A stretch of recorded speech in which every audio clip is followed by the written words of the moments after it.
Am I allowed to just stand over here and smile? And just smile and smile. I guess you figured out a Trixie. You did it. This is a meme victory. Yeah. With a final score, Mech 71, Iron Hand 63. A lot of goes into this. Number one, I went first. Yep. That's a big, big part of it. Had I not gone first, I could not have put that wall into you. One mistake I definitely feel like I made was I should have completely trapped that the Redemptor on turn one. If I had done that, I wouldn't have lost the Breachers that I pushed out there. I just completely whiffed on that, messed that up entirely. But a W is a W. The trick worked. That's the first time with this list that I've done it. I've done stuff similar to that with Grey Knights. I've done a lot with AdMech when it comes to strategic reserves. That's the first time I've done an on table. And because of your style list, I felt confident that I'm like, okay, I can do this. I'm going to trap you in the corner. I'm going to sit Lane in the corner, put him in timeout, and try and run away with the scoreboard. And it worked. It did. Lane, how do you feel about that? Oh, it's one of those things where once you see how it works, I would definitely redeploy a little differently. I put too much of my stuff in one spot. 2 Redemptors and 2 Repulsor Executioners kind of blocked in there. I definitely think I would space things out a little bit more, make it a little trickier for you to do that. But it's hard to counter. If you go first, you get the redeploy and the scout moves, which just put you, and then your regular move. So it just gives you essentially total board control. And I can't go over you, can't get around you, got to go through you. It just takes a turn. I did that very well. You have went through me. You have one character left on the table. Yeah. So, and like I say, you picked up maybe 350 points of my army, so I still had a whole lot left on there. You got 1935 of mine. I think I'm not sure. I can't remember how many points the Marshal is. He's whatever. He's worth it. He's good. Besides, just for the rerolls, he's good. Yeah. And in retrospect, taking fixed objectives is the way to go because you would have stopped me from moving on to objectives and scoring objectives. Oh, absolutely. Traditional way. Yeah. Oh, absolutely. If you were drawing cards, it would have been a bigger gap later into the game. So I think that was definitely the play for you to pick that, even though you couldn't max them out. I put me on defense for a lot of stuff because I knew at some point you're going to get out and you're going to pick up these things. And like the Dragoons alone were 12 points, and I had to have those up front. I needed their bases to be able to hold you back and do stuff like that. The charge that I played over there was just so that you weren't able to somehow break away with the tank, and I was trying to bring it down points. Looking at that, seeing that hit, I probably shouldn't have rushed those Dragoons. I had you blocked in. You couldn't move forward. I had the wall, so there was nothing you could do to get out of that corner just with the Ranger squad. Yeah. I should have left the Dragoons back because then into the next turn, I could have done that the following turn and held you back there where you would not have been able to tag the objective and stalled those points. So there's a lot to go into that. Yeah, I mean, you were hoping to kill him for the bring it down points. I was bring it down, and you shot if one of those neutron lasers got through, you might have had a better chance at actually picking it up. See, I don't think so. Because after I actually rolled those dice and looking at it and how it felt with every little piece of it and 16 wounds, I think it was too tall of a tail to try to go through. Like, you figure 8 attacks from 12 attacks from the Dragoons, 8 of them would have to score home to kill the tank by themselves.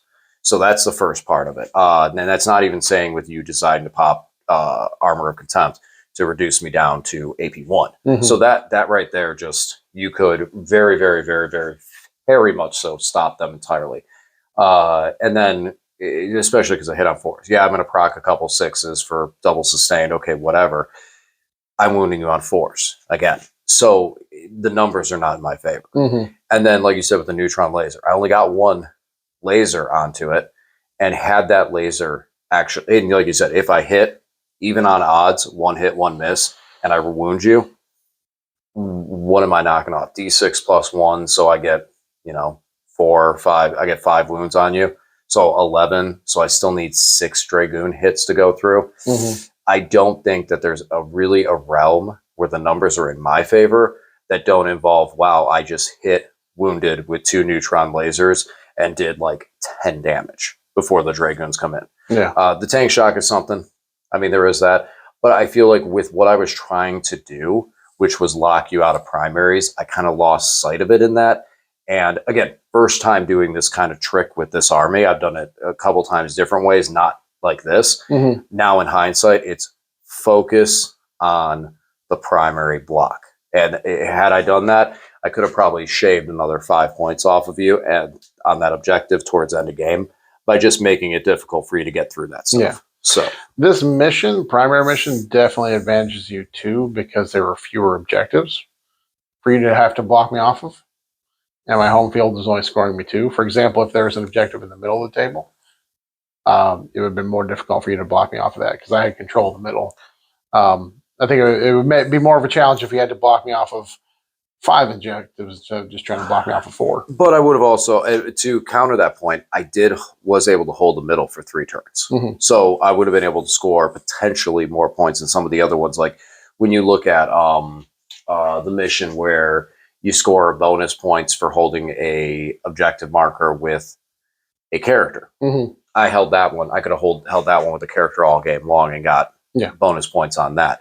And then, like I said, with the Rangers sticking objectives, as I'm just flinging them at you in the center, I was able to at least hold it for 3 turns and then scoop back. So we have to look at the mission to see what the scoring comes into it, into that effect, to see if it's even worth it. And then 2 as well, if the home field objectives are worth nothing, you might not have pushed late in the game and just gone, well, you want the character dead. But at that point, you might go, okay, well, I take this objective that doesn't mean anything. And for me, on investigate signals, I'm tucking all the way in the corner and hiding away, just going, no, you're not charging me. You shoot me, but that's it. Mm-hmm. So there is a lot of if and thens into it. Yes, though, you're right that I lose center. So I can give you easier points because now you don't need to come take my home field objective to score 1, 2, 3, or in your case, 1, 2, 3, 4, because you control the board at the end of the game. Mm-hmm. It was that fact of being able to at least stop you during the early points of that game and still maintain average scoring for secondaries or primaries like we see later into the game. You didn't skunk me. You weren't able to skunk me. And I feel like if I held those Dragoons back, that might have been better. And if I played that a little on the Redeemer better and just fully circled him and not let him break out and get shots on my dudes, I could have moved them in.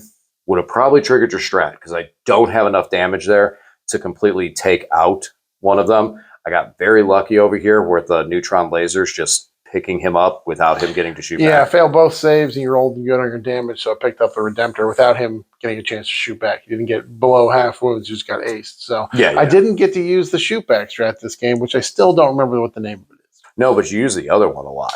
Mercy's weakness he used a couple times and definitely just generates some extra hits and did some damage. It really paid off, especially when we're going to something like Breachers with the 3 wounds. I just need to get that damage through. So it did. Mm-hmm. My breachers couldn't stand up to you at all. Yeah, the Breachers shredded through, and Mercy's weakness worked on picking up 2 of the Dragoons too with 1 Redemptor. So it's definitely strong and the right unit, because they are, even when overcharged, they're still strength 9, so it's not great into like your onagers because there's toughness 10 and they got the 4-up invuln, but the other stuff it worked through pretty well. No, very target specific, but. No, definitely. And I mean, that's something that I don't like seeing. I don't like when it's like, oh, this is a gun that just picks them up. And again, I feel like I played the Breachers better, but I lost that one squad all because I put too much on this objective. And once I got the Rangers over there on the advance, I should have I don't know what I was thinking. I just kind of brain farted on it because I was originally like, oh, I need to just touch this to hold it and then go this way. But then I moved everything else over there. I was like, oh, wait. Why did I not just encompass this thing? And you're like, okay, here we go. I'm going to take a walk over here and pick up these 3 Breachers. Now, yes, like you said, you rolled a hot number of dice onto it, but goodbye, Breachers. Goodbye, Breachers. But no, that's the Iron Hands are nasty. That is mean. Yeah. That is a mean way to have the vehicles. I got, like I said, my -1 was effective, but it just neutralized your 2s to a 3 in most cases. The biggest thing was being able to turn you into a parking lot. Yeah, it's definitely tricky when you run so many vehicles that you can't go through walls. I only had the one Azrael squad of assault intercessors and jump back intercessors. You picked up the jump back intercessors pretty quickly early in the game, so I lost some of that mobility. Because definitely I knew the problem would be late in the game. You were going to hide characters behind walls, so I was have to go through them. And the only things I had to really go through them at that point were Tech Marines, which he failed. He rolled so many ones. He on tried his hard, be nice. He made an effort, but didn't get there. He achieved that. Yeah, he made your charge. He did shots. He killed the squad, and then was brought down by the marshal. Mm-hmm. So that, but yeah, it's fun to play with all the big vehicles. I think if I was going to run it competitively, I would do something to replace the repulsor executioners. They're just too big for the number of points. Like I said, I'd replace them with lancers and probably have some more skirmishing units or some scouts. I like the jump back intercessors for their mobility, and they're only 85 points, so definitely some other things to consider in there. And I definitely would like to run into this again and look at this a little more because although winning, I feel good about a couple things. One, that was a tactic and a technique that I've talked about with you a lot. And I said, when we get into these scenarios going into certain armies that cannot breach walls, are all on the board and can't fly and can't do anything like that, I think I can put someone in the corner. And I was like, with how much speed the scout moves, the infiltrates, everything, I'm like, I think I can put someone in the corner, grab the scoreboard, and run away. I think with a couple little things, I could probably even get more points out of that. So I was very happy to see that technically can work. I just need to think about it more and figure those things out because there was probably some stuff misplaced and there's probably some things I could have put better, but I was like, I guess this goes here and I think this should go here and this looks good here and why did I put that back here? I did go first, so that's a big part of it because I was able to execute that. And again, you didn't have fly where other lists might have ravens. So Storm Ravens are very popular in Iron Hands right now, and they can fly a dreadnought around. So if someone's got a Storm Raven that's got a Redemptor dreadnought in it, they can fly right over all your move blocking and drop a Redemptor right where you don't want it. Right. So it's a lot of fun to do that, throwing dreadnoughts around on the table. But I think this is again very satisfied with the damage output I had, chewing through everything. So, but definitely it was very cool to see your shenanigans work out for you. I'm happy with it too, but I do want to see I need to see what happens when I had to go toe to toe with you and put the guns down. Because this game I wasn't focused on shooting at all, obviously by my dead pile. I was not really focused on damage. Very marginally with specific things like the jump infantry, because what keyword do the jump infantry have? Fly. Exactly. So that was a big reason why I wanted them off the table because they ruined my day. They ruined the plan. And I didn't get them initially, but then when they came into me, I dedicated a lot into them to make sure they were gone. And then just all in all, it was about that move block, about controlling the board, about just trying to score the points, not really worried about damage. I mean, I advanced probably 4 of my squads of Rangers over the course of the game, so I really was not shooting. So now to see that other side of the coin, being able to set up that castle, put up that gun line, and then as you bring things through, can I put enough damage down to start doing stuff? Like you said with the Raven gets up really close. The closer you get, the more guns I get too. Things such as the Breachers being able to go rapid fire with their arc rifles, full rerolls to hit. You reduce damage by 1. Yeah, Storm Raven reduces damage by 1. I think it's 14 wounds and toughness 10, 3 up armor. 3 damage. Damage reduction by 1. 3 damage apiece, so it go down to 2. So, I would need 6 hits to go, but I need to see, especially with your strat, I'd have to nickel and dime you down to a point that you're nearly at half and then hit you with the big. Because how many wounds are they, you said? I think they're 14. 14. So I need to drop you like 7 or 8, get you right to that sweet spot of 7 or 8, and then smack with the breachers, and I should be able to clear that Raven out without it being able to fire at me. I could probably do it, especially because of anti-vehicle 4-up. So, all right. Any closing thoughts on this one? No, I think it's a fun game. Something different, yeah. That was different. First time move block shenanigans. Definitely really nice when it works. It could have gone the other way. getting blown up and just knocked off the field. I definitely need to practice that more because I know there are lists that do not have fly. And right off rip, I could just, it's like I go first. Okay, I win. If I can lock that in, I lock in that trick against a non-flying army or even limited fly. Like you had a little bit. Infiltrators also mess with your plan too. When they have scouts or things that don't at the table, it might cause some problems for you. When I say infiltrators, I don't mean the 12-inch deep strike. I mean things that have the infiltrate keyword. So a lot of Iron Hands will take a couple scout squads that have both infiltrate and the scout move. That will at least give you some more. You're gonna potentially, yes, but in that case, now they have more infantry on the table, which means I have things I can destroy. Because right now there was nothing I could touch at all.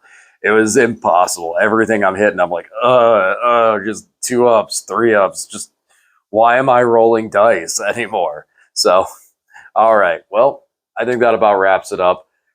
Big win for the AdMech. Big win, flashy style win. Lane gets to kill 107 models. 1 remains, and that was all it took. All right, guys. Thanks for watching, and we'll talk to you again soon.